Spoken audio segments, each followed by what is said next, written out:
ইয়েমেনে যুক্তরাষ্ট্রের গোপন সামরিক অভিযানের গ্রুপ চ্যাট ফাঁস হওয়ার ঘটনায় হইচই পড়ে গেছে দেশটিতে। এই ঘটনায় সিনেটের জেরার মুখোমুখি হয়েছেন দেশটির জাতীয় গোয়েন্দা পরিচালক তুলসী গ্যাবার্ড ও CIA পরিচালক জন র্যাটক্লিফ।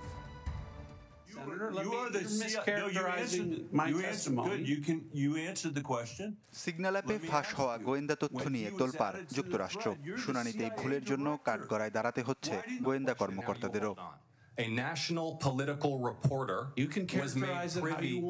was made privy. ইয়েমেনে হুথিদের ওপর মার্কিন সামরিক বাহিনীর পদক্ষেপ কি হবে তা নিয়ে আলোচনা হচ্ছিল একটি চ্যাট গ্রুপে, যেখানে কর্মকর্তাদের অসাবধানতায় যোগ হয়ে যান মার্কিন ম্যাগাজিন আটলান্টিকের প্রধান সম্পাদক জেফ্রি গোল্ডবার্গ। যদিও গ্রুপ চ্যাটে তথ্য ফাঁসের বিষয়টিকে বড় কিছু মনে করছেন না গোয়েন্দা প্রধান তুলসী গ্যাবার্ড এবং CIA প্রধান জন র্যাটক্লিফ। তাদের হয়ে সাফাই গাইছেন ডোনাল্ড ট্রাম্পও। শুনানিতে উপস্থিত হননি বিতর্কের মুখে পড়া প্রতিরক্ষা মন্ত্রী পিট হেগসেথ। তবে বিষয়টি লজ্জাজনক বলে মেনে নিয়েছেন জাতীয় নিরাপত্তা উপদেষ্টা। এই ঘটনা লজ্জাজনক। কিভাবে এটি ঘটলো তা বের করতে কাজ করছি আমরা। সত্যি বলতে সেই সাংবাদিকের সাথে ব্যক্তিগত পরিচয় নেই আমার, তবে জানি নিচু স্তরের সাংবাদিক তিনি। ঘটনাকে পুঁজি করে রিপাবলিকানদের এক হাত নিচ্ছে ডেমোক্রেট শিবির। ট্রাম্পের কর্মকর্তাদের দায়িত্বহীনতা নিয়ে সমালোচনা করছেন তারা।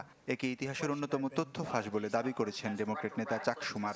আন্তর্জাতিক গুরুত্বপূর্ণ এমন ইস্যু কেন সাধারণ একটি চ্যাট গ্রুপের বিষয় হবে তা নিয়ে ক্ষোভ জানাচ্ছেন মার্কিনিরাও।